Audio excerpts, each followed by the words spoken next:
Soc l'Àngels Cobo, l'actual directora de l'Oficina de Transformació Digital de Suara Cooperativa, i aquesta és la meva història de vida. Quina ha estat la teva trajectòria professional?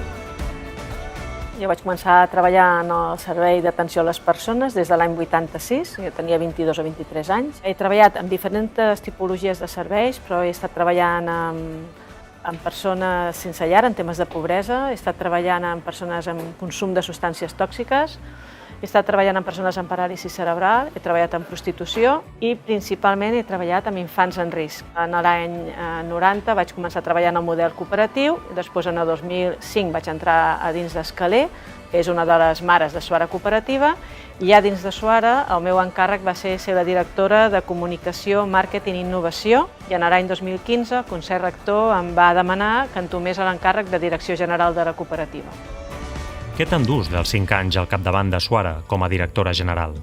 Bé, han sigut 5 anys molt intensos, de molta feina, també de treballar molt en equip. Va ser un encàrrec no previst, va ser un encàrrec sobtat, amb grans reptes a l'inici, amb molta feina, però jo no sé treballar d'una altra manera que no sigui amb equip i amb confiança, i aquestes van ser condicions sine qua non, tant pel Consell Rector com pel meu equip de treball, i així he treballat aquests 5 anys. Aprenentatges, molts. Has de pensar en gran, has de tenir molt clara l'estratègia gran, però has de treballar també en lo petit i en lo individual. No pots pensar només en la col·lectivitat, sinó que has de treballar amb la individualitat. Per mi ha sigut un luxe, no?, poder representar la cooperativa durant aquests anys. Em sento profundament agraïda, orgullosa de la nostra cooperativa, i he complert una etapa i ara em toca nous reptes.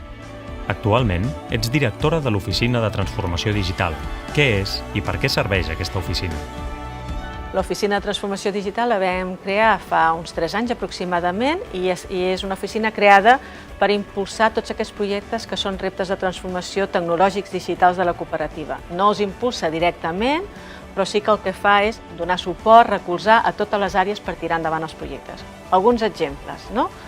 L'assemblea. Hem fet una assemblea virtual de les 1.200 persones on els socis vam participar i ho hem fet gràcies a impulsar una plataforma digital. Què més? Hem impulsat durant la pandèmia Alexes per fer videoconferències, hem impulsat videoconferències amb WhatsApp però amb altres tecnologies per acostar les famílies a les persones grans.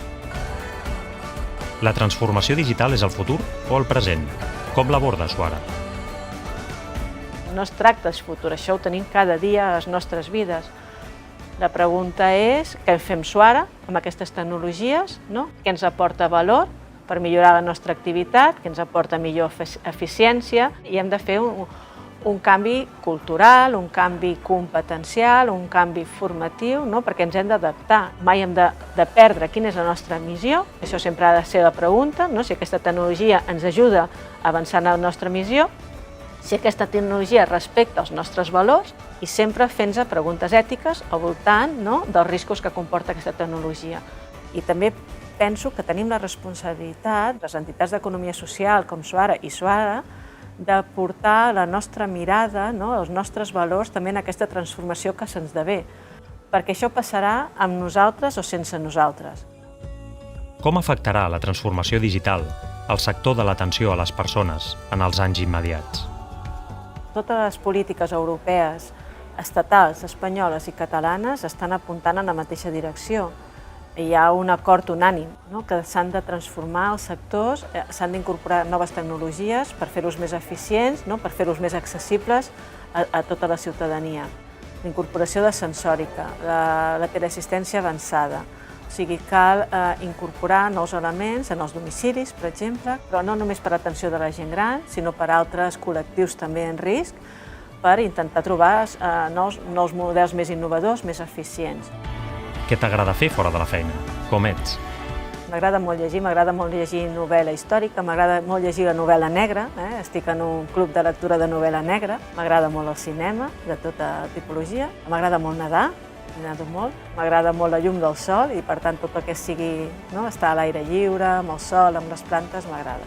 M'agrada molt compartir el temps amb els meus fills i m'agrada molt viatjar quan puc. Encara que no sembli, soc una persona molt tímida, soc una persona bastant introspectiva. Això només ho puc ser quan també estic molt a prop de les persones que estimo.